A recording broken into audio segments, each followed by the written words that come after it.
61 number مقام جہاں اللہ تعالیٰ نے مجھے اور آپ کو خطاب کیا ہے وہ سورہ احزاب آیت نمبر 42-43 ہے۔ یا ایھا الذین آمنوا اذکروا اللہ ذکرا کثیرا، اے ایمان والو تم اللہ کو یاد کرو، نہایت کثرت کے ساتھ یاد کرو۔ وسبحوہ بکرۃ واصیلا، اور اللہ کی تسبیح بیان کرو صبح کے وقت اور شام کے وقت۔ هو الذی یصلی علیکم وملائکتہ، اللہ وہ ہے کہ جو رحمتیں بھیجتا ہے تم پر اور اس کے فرشتے بھی تمہارے لیے رحمت کی دعائیں کرتے ہیں۔ لیخرجکم من الظلمات الی النور، تاکہ وہ اللہ تمہیں کفر اور شرک اور بدعات کے اندھیروں سے نکالے ایمان اور اسلام اور سنت کی روشنی کی طرف۔ وکان بالمؤمنین رحیما، اور اللہ ایمان والوں پہ رحم کرنے والا ہے۔ تحیتہم یوم یلقونہ سلام، جس دن یہ اپنے رب سے ملیں گے اور اللہ ان کا اعزاز اور اکرام کرے گا سلام کے ساتھ۔ وَأَعَدَّ لَهُمْ أَجْرًا كَرِيمًا، اور اللہ نے تیار کیا ہے ان لوگوں کے لیے نہایت بہترین اجر۔ ان آیات میں اللہ نے ہمیں جو خطاب کیا ہے وہ یہ ہے کہ اے ایمان والو تم اللہ کا ذکر کرو اور کثرت کے ساتھ ذکر کرو۔ یہاں اللہ رب العزت نے فرمایا آمنوا اذکروا اللہ، بعد دوڑتا ہوا آیا اور اس نے کہا آگ لگ چکی ہے، قریب ہے تمہارا گھر جل جائے۔ ابو الدرداء نے فرمایا نہیں میرا گھر نہیں جلے گا۔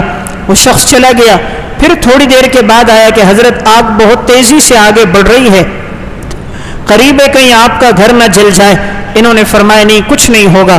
تیسری مرتبہ جب وہ شخص آیا ابو الدرداء اس کے ساتھ گئے تو دیکھا واقعی آگ تو بڑی تیزی کے ساتھ آئی لیکن ارد گرد کے سارے گھر جل گئے، ابو الدرداء کا گھر نہ جلا۔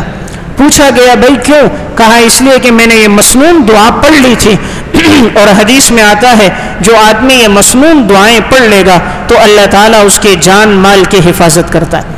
تو صحابہ اکرام دعاؤں کا بڑا اہتمام کرتے تھے، اس لیے صبح و شام کی مسنون دعاؤں کا اہتمام ہو۔ آدمی سواری پہ بیٹھے تو سبحان الذی سخر لنا ھذا وما كنا له مقرنین وانا الی ربنا لمنقلبون، ان دعاؤں کا اہتمام ہو تو جہاں جان کی حفاظت ہوتی ہے، انسان کے مال کی حفاظت، وہاں ان دعاؤں پر عمل کی وجہ سے اللہ رب العزت اس کو آخرت کا ثواب بھی دیتے ہیں۔ اس لیے ہمیں جو حکم ہے اس مقام پر وہ یہ ہے ایمان والو تم کثرت سے اللہ کو یاد کرو۔ جب انسان اللہ کو کثرت سے یاد کرتا ہے اللہ رب العزت اسے اطمینان قلب نصیب فرماتا ہے، اسے دل کا سکون اور راحت اللہ عطا فرماتا ہے۔ لیکن یہ نعمت کسی کسی کو ملتی ہے، ذکر کرنے کی نعمت ہر ایک کو نہیں ملتی، یہ اللہ کا ایک خصوصی انعام ہے، اللہ جس کو دے دے۔ لا یزال لسانک رطبا من ذکر اللہ، تمہاری زبان ہمیشہ اللہ کے ذکر سے تر رہنی چاہیے۔ زبان تر تب ہوتی ہے نا جب آدمی خوشی سے پڑھتا ہے، جو آدمی دلچسپی نہ ہو ویسے کرے تو زبان خشک ہو جاتی ہے۔ اب ایک بچہ جب منزل سناتا ہے اپنے استاد کو، منزل صحیح یاد ہوتی ہے تو اس کے منہ میں لعاب بنتا رہتا ہے، اس کی زبان تر ہوتی ہے۔ سبق اگر صحیح یاد نہ ہو تو گلا خشک ہو جاتا ہے، زبان خشک ہو جاتی ہے۔ تو اللہ کا ذکر اتنی محبت سے کرو، اتنی محبت سے کرو کہ تمہارے منہ میں لعاب بنتا رہے، تمہاری زبان تر رہے، زبان خشک نہ ہو۔ اللہ تعالیٰ جب کسی انسان سے راضی ہوتا ہے تو اس کی پہچان یہ ہوتی ہے اس کی زبان پر ہمیشہ اللہ کا ذکر ہوتا ہے اور اس کی زبان پر اللہ کا شکر ہوتا ہے۔ لیکن یہ لذت کسی کسی کو ملتی ہے۔ الا بذکر اللہ تطمئن القلوب، اللہ تعالیٰ دلوں کو راحت جو دیتا ہے وہ ذکر سے دیتا ہے۔ دیکھیں آج سکون نہیں مل رہا نا، آج ہر انسان بے چین بے قرار سا ہے، اسے اطمینان نہیں ملتا۔ ہمیں لذت کس سے مل رہی ہے؟ مٹھائی کھانے سے لذت مل رہی ہے، بریانی کھانے سے لذت مل رہی ہے، قورمہ کھانے سے لذت مل رہی ہے۔ جس رب نے قورمے بریانی مٹھائی میں لذت رکھی ہے اس رب کے نام میں کتنی لذت ہوگی؟ جس مٹھائی میں اتنی لذت ہے، جو مصنوع جس کو پیدا کیا گیا اس رب کے نام میں کتنی لذت ہوگی۔ آج ہم حسیناؤں کو دیکھتے ہیں تو ہم کہتے ہیں کیا حسن ہے، کسی ایک حسینہ کو دیکھتے ہیں کیا حسن، دوسرے پہ نظر پڑی تو کیا حسن۔ آج انسان کی جب نگاہیں غلط ہو جاتی ہیں تو اسے مخلوق میں حسن نظر آتا ہے۔ جن چیزوں کو ہم دیکھ رہے ہیں ان میں حسن، جس رب نے اسے پیدا کیا وہ رب کتنا حسین ہے۔ جس رب نے اس کائنات کو پیدا کیا، آج کائنات کو دیکھ کر انسان کہتا ہے کیا گلاب کا پھول، یہ کیا چنبیلی کا پھول، یہ کیا مور کا حسن، یہ کیا تتلی کے پروں پہ بچھا ہوا یہ پرنٹ، یہ سورج چاند ستاروں کی رانائی اور خوبصورتی۔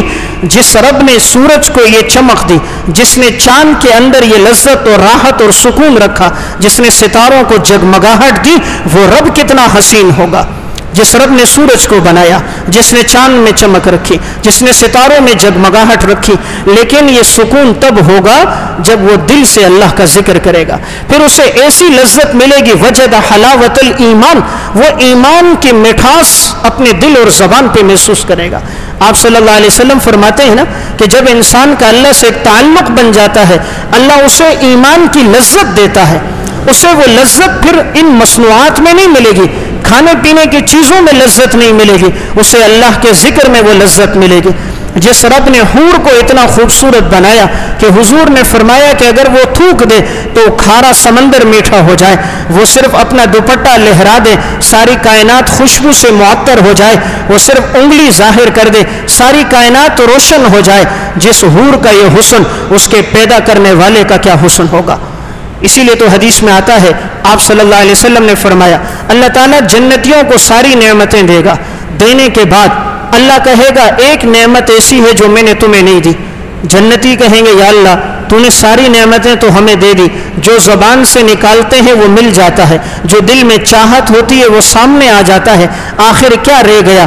اللہ کہیں گے نہیں میں تمہیں اس سے بڑی نعمت دوں گا۔ جنتی کہیں گے وہ کیا ہے؟ اللہ فرمائیں گے میں اپنا تمہیں دیدار کراؤں گا۔ حدیث میں آتا ہے سارے لوگ ایک میدان میں جمع ہو جائیں گے، اللہ رب العزت ما یلیق بشانہ جب اپنا دیدار کروائیں گے، ہر انسان اللہ کو دیکھتا ہی رہ جائے گا۔ حدیث میں آتا ہے صحابہ نے پوچھا یا رسول اللہ کوئی رش اور ازدحام نہیں ہوگا جب سب دیکھیں گے؟ آپ نے فرمایا جب تم لوگ چاند کو دیکھتے ہو تو کوئی ازدحام ہوتا ہے؟ ہر آدمی اپنے اپنے گھر سے چاند کو دیکھتا ہے، اپنے اپنے علاقے سے چاند دیکھتا ہے، کوئی رش نہیں ہوتی۔ تم اپنے اپنے محلات سے اللہ کا دیدار کرو گے، جب اللہ کا دیدار ہوگا انسان کی نگاہیں بالکل اٹھی کی اٹھی رہ جائیں گی، گھر لوٹیں گے تو حسن و جمال ڈبل ہو جائے گا، بیویاں پہچان نہیں سکیں گی، کہیں گے تمہارا حسن اتنا دوبالا کیوں ہو گیا؟ کہا آج اللہ کا دیدار ہوا تھا۔ تو آج کائنات کی چیزوں کو دیکھ کر انسان کہتا ہے فلاں حسین فلاں حسین، ان کا پیدا کرنے والا کتنا حسین ہے، لیکن اس کی محبت کبھی دل میں نہ آئی۔ اگر اس کی محبت ہوگی تو رات موبائل میں حسیناؤں کے دیکھنے میں نہیں گزرے گی، اگر اس کی محبت دل میں ہوگی تو موبائل کے میں حسیناؤں کی فلمیں اور گانے اور ڈرامے اور تصویریں نہیں ہوں گی، تو رات جب گزرے گی تو مصلی پہ اللہ کے سامنے گڑ گڑاتے ہوئے گزرے گی، آنسو بہاتے ہوئے گزرے گی۔ اللہ دل کا اطمینان اور سکون دے دے گا۔ جب اللہ راضی ہو جاتا ہے تو انسان کی آنکھوں سے آنسو بہتے ہیں، اور جب ناراض ہو جاتا ہے دل کو سخت کر دیتا ہے۔ فضیل بن عیاض سے کسی نے پوچھا کیسے پتہ چلے گا اللہ مجھ سے راضی ہے یا نہیں، میں نیک بخت ہوں یا بدبخت ہوں؟ فرمایا کہ اس کی 5 نشانیاں ہیں۔ نمبر 1، پہلی نشانی بدبختی کی یہ قسوۃ القلب، اللہ دل کو سخت کر دیتا ہے، دل سخت ہو جاتا ہے پتھر کی مانند، کسی چیز کو دیکھ کر رحم نہیں آتا، اللہ کی یاد دل پر اثر نہیں کرتی۔ آج کہتے ہیں جی مولوی صاحب کا بیان نہیں سنا، کہتے ہیں جی سنا کوئی اثر نہیں ہوتا، یہ ویسے لگا ہوا ہے۔ یاد رکھنا جب دین کی بات دل پر اثر نہ کرے، قرآن اور حدیث کا دل و دماغ پہ اثر نہ ہو تو سمجھ جانا اللہ ناراض ہو گیا۔ یہ کیسے ہو سکتا ہے آج لڑکی بات کرے تو اثر کرے، کوئی دوشیزہ بات کرے تو اثر کرے، رب السماوات والارض کا کلام تیرے اوپر اثر نہیں کر رہا، نبی معصوم کا ارشاد اثر نہیں کر رہا، اللہ کی قسم رب ناراض ہے۔ جب ناراض ہوگا دل سخت کر دے گا، پتھر بنا دے گا، عالم کی بات بری لگے گی، وہ مجلس میں نہیں بیٹھے گا، وہ درس میں نہیں بیٹھے گا، وہ کہتا ہے میں سنتا نہیں ہوں، اور تیری کیا مجال تو سنے نہیں، رب تجھے توفیق نہیں دیتا۔ یہ اللہ کی طرف سے توفیق ہے، اللہ تلاوت کی، اپنے ذکر کی، اپنی بات سننے کی کسی کسی کو دیتا ہے۔ تو نمبر 1 پہلی علامت قسوۃ القلب، دل سخت ہوگا۔ نمبر 2 جمود العین، آنکھوں سے آنسو نہیں بہیں گے۔ جب اللہ ناراض ہوگا نا آنکھوں سے آنسو نہیں نکلیں گے، جب اللہ راضی ہوگا، رب کا تذکرہ سنے گا، آنسو بہنا شروع ہو جائیں۔ اس لیے اللہ والوں کے چہروں پہ آنسو ہوتے ہیں، ان کی داڑیاں آنسوؤں سے تر ہوتی، ان کے مسلح آنسوؤں سے تر ہوتے، وہ اللہ کی یاد سنتے ان کی آنکھوں میں آنسو آ جاتے ہیں۔ آج وہ محفل میں بیٹھا مسکرا رہا، بات دین کی ہو رہی ہے، اس پہ اثر نہیں کر رہی، وہ اپنے موبائل میں لگا ہے، دائیں بائیں دیکھ رہا ہے، سمجھنا اللہ ناراض ہے۔ جب اللہ راضی ہوگا، علامت یہ ہے کہ آنکھوں سے آنسو بہیں گے۔ تو نمبر 2 جمود العین، آنکھیں سخت ہو جائیں گی۔ نمبر 3 قلت الحیا، اللہ حیا چھین لے گا، حیا ختم ہو جائے گی۔ بے حیائی کی فلمیں، بے حیائی کی باتیں، بے حیائی پر مبنی چیزیں دیکھنا شروع کر دے گا، حیا ختم ہو جائے گی۔ گھر میں بے حیائی ہوگی، یہ ٹس سے مس نہیں ہوگا۔ بیٹیوں، بچیوں، بیویوں کو بے پردہ دیکھے گا، لیکن اس کے کان پہ جوں نہیں رینگے گی، اللہ حیا چھین لے گا۔ نمبر 4 چوتھی چیز الرغبت فی الدنیا، دنیا میں میلان بڑھ جائے گا، دنیا کی محبت بڑھ جائے گی، آخرت کی محبت کم ہوگی۔ لاکھ روپے تو کوشش ہے 10 کیسے ہو جائیں، یہ ایک پلاٹ 2 کیسے ہو جائے، یہ گاڑی 1 ہے 2 کیسے ہو جائیں، مکانات 2 ہیں 4 کیسے ہو جائیں۔ الرغبت فی الدنیا، جب اللہ ناراض ہوگا دنیا کی رغبتیں بڑھ جائیں گی۔